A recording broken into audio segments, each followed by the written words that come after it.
에스더 9장 1절에서 19절 말씀입니다. 에스더 9장 1절에서 19절 말씀입니다. 제가 가진 성경으로 758페이지에 있습니다. 다 찾으신 줄 알고 한 절씩 교독하도록 하겠습니다. 아달월 곧 12째 달 13일은 왕의 어명을 시행하게 된 날이라.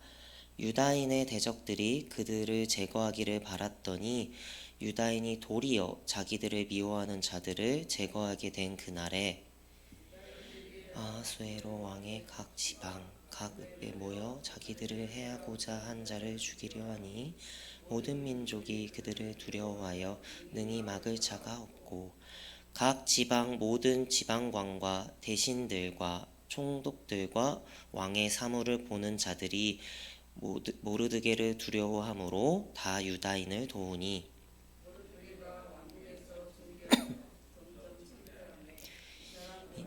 명성이 각 지방에 펴지더라. 유다인이 칼로 그 모든 대적들을 쳐서 도륙하고 진멸하고 자기를 미워하는 자에게 마음대로 행하고 유다인이 또 도성 수산에서 500명을 죽이고 진멸하고 또 바산다다와 달봉과 아스바다와 아달리아와 아리다다와 바마스다와 아리세와 아리데와 외사다 곧 함무다다의 손자요 유다인의 대적 하만의 10아들을 죽였으나 그들의 재산에는 손을 대지 아니하였더라. 그날에 도성 수산에서 도륙한 자의 수요를 왕께 하래니 왕후 에스더에게 이르되 유다인이 도성 수산에서 이미 500명을 죽이고 멸하고 또 하만의 10아들을 죽였으니 왕의 다른 지방에서는 어떠하였겠느냐. 이제 그대의 소청이 무엇이냐 곧 허락하겠노라.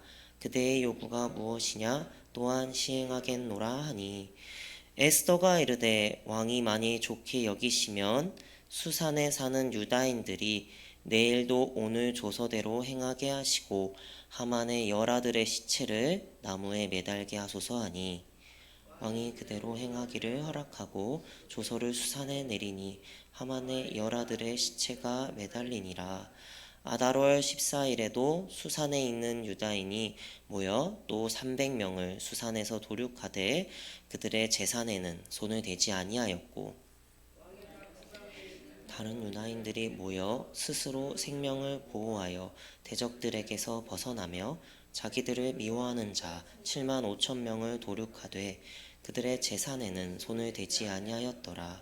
아달월 13일에 그 일을 행하였고 14일에 쉬며 그날의 잔치를 베풀어 즐겼고 수산에 사는 유다인들은 13일과 14일에 모였고 15일에 쉬며 이날에 잔치를 베풀어 즐긴지라. 그러므로 시골의 유다인 곧 성이 없는 고을에 사는 자들이 아달월 14일을 명절로 삼아 잔치를 베풀고 즐기며 서로 예물을 주더라. 아멘. 1945년 8월 15일 우리나라는 일본의 통치로부터 광복을 맞이하게 되었는데요. 제가 그 시대를 살지는 않았지만 역사를 공부하면서 일제 통치 기간 동안 우리나라가 얼마나 힘든 생활을 했고 모든 것을 통제받는 사회에서 살았던 것을 학습을 통해 배웠기에 그 광복의 날에 얼마나 많은 사람들이 기뻐했을지 상상이 되지는 않지만 아마도 그 시대에 살았던 분들에게 있어선 평생에 가장 기쁜 날이지 않았을까 생각이 듭니다. 오늘 말씀에 쓰인 유다인들에게도 지금 이 말씀에 쓰여 있는 이 날이 그만큼 기쁜 날이었을 것 같은데요. 1절 말씀을 살펴보면 중간에 도리어라는 단어가 쓰여 있습니다. 이 말의 뜻은 원래는 유다 백성들이 멸망을 당할 수밖에 없었던 날이 유다인들의 대적을 멸하게 되는 날로 바뀐 것처럼 우리의 삶이 지금은 슬픔 속에 있을지라도 그 일의 끝에는 하나님께서 주시는 기쁨으로 충만해진다는 것을 나타내고 있습니다. 앞에서부터 말씀을 살펴보면 유다인들의 죽음까지 남았던 시간이 대략 11개월 정도 있었는데요. 그 11개월 동안 유다인들이 얼마나 힘들었을까요? 이미 자신들이 멸망을 당할 날이 선포가 된 것을 모두가 알고 있었음에도 오히려 포기하지 않고 하나님께 돌아가고 기도하며 금식하는 시간이 됨으로써 결국 하나님의 능력을 보게 되고 2개월 만에 하만을 죽게 하시며 남은 9개월 동안 이날을 기대하며 살았던 유다 백성들이 드디어 13일에 승리케 하심을 경험하게 되었던 것이 오늘 말씀의 주된 내용입니다. 여기서 한 가지 궁금한 것은 오늘 말씀에 오기까지 그들의 상황을 자세히 살펴보면 사실 이들은 하만이 죽고 난 뒤로부터는 이날이 오게 되는 것이 확정되었었기에 정말 이날이 오기까지 얼마나 기대하고 설레었을지인데요. 성경에 크게 나타나 있지는 않지만 아마 그들은 하나님께 감사하고 행복한 나날을 보냈었을 것 같습니다. 이미 승리하였다는 것을 알고 있는 삶, 이것은 얼마나 기쁠까요? 오늘날 우리도 이러한 마음을 가지고 살아가길 소망합니다. 우리에게 있어서 이미 승리하셨다는 것을 알고 있는 삶이란 바로 소망이 있는 삶이라 생각합니다. 아직 우리의 삶이 완전한 승리를 이룬 것은 아니지만 마지막에는 구원으로 끝나는 승리를 우리는 이미 알고 있으며 그 승리를 매일매일 체험해 나가고 있는 것이 소망이라는 것이고 또 그렇게 사는 것이 성도의 삶이라는 생각이 듭니다. 그리고 오늘 말씀을 쭉 읽다 보면 유다인들이 조금은 특이한 행동을 한 것이 있는데요.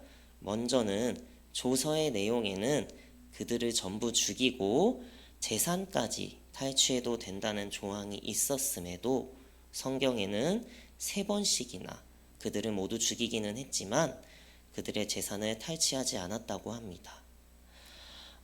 이것은 그들이 그 재물에 현혹되지 않았다는 것을 말하고 있습니다. 만약 그들이 그들을 죽이고 조서대로 재산까지 탈취했다면 그 재산을 나누는 데 있어서 또 분란이 일어날 수 있었을 텐데요.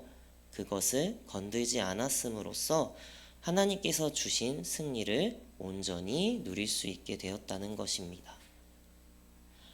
우리는 무엇으로 살아야 합니까? 그것은 바로 하나님께서 주신 것들로만 가지고 살아야 합니다.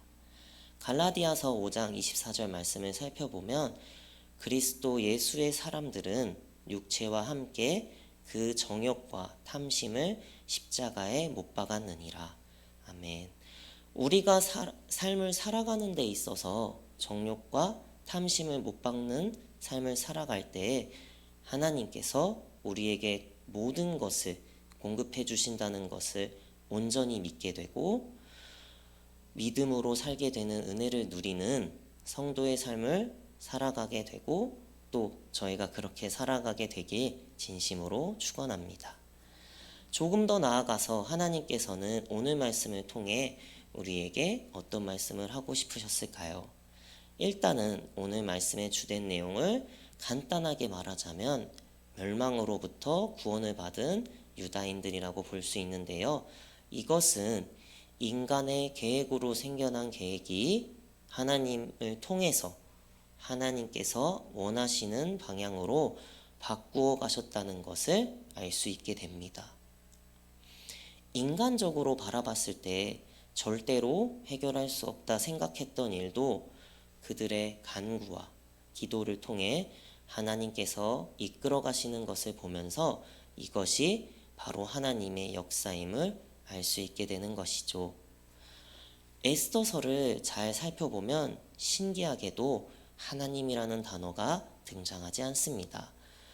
이러한 위기 속에 혼자 살려고 하지 말고 왕후가 된 것이 이때를 위함이 아닌지 누가 알겠느냐 라는 말을 들으면 하나님에 대한 표현이 우회적으로만 쓰여 있는데요. 이것이 바로 이 시대의 유다인들의 상태를 나타내고 있는 것이 아닌가라는 생각이 듭니다.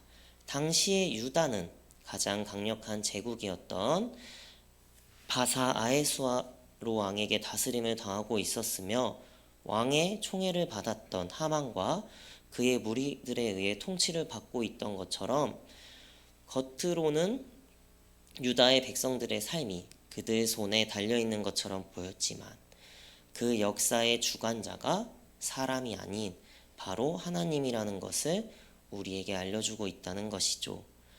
그렇기 때문에 오늘 말씀 이후의 내용처럼 이전까지 고통을 받았던 유다인들이 왕의 권한을 받은 무르드게를 통해 그 나라와 유다 민족들을 잘 살게 하였다는 것으로 에스더서의 내용이 끝나게 됩니다. 우리도 세상을 살아가다 보면 인생의 현장에서 앞이 캄캄할 때가 참 많이 있는 것 같습니다. 또는 억울할 때도 많이 있을 것이고 전혀 이해되지 않는 일들이 있을 때도 얼마나 많이 있습니까?